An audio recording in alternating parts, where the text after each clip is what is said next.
لوگ اس دن کو دور سمجھتے ہیں جبکہ ہماری نظر میں وہ قریب ہے، جس دن آسمان ایسا ہو جائے گا جیسے پگھلا ہوا تانبا، اور پہاڑ ایسے جیسے رنگین اون، اور کوئی دوست کسی دوست کو نہ پوچھے گا حالانکہ ایک دوسرے کو سامنے دیکھ رہے ہوں گے۔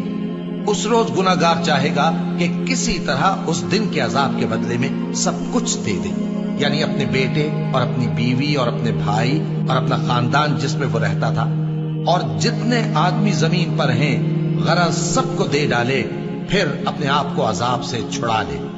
لیکن ایسا ہرگز نہیں ہوگا۔ وہ بھڑکتی ہوئی آگ ہے، کھال ادھیڑ کر کلیجہ نکال لینے والی۔ وہ ان لوگوں کو اپنی طرف بلائے گی جنہوں نے دین حق سے اعراض کیا اور منہ پھیر لیا، اور مال جمع کیا پھر سینت سینت کر رکھا۔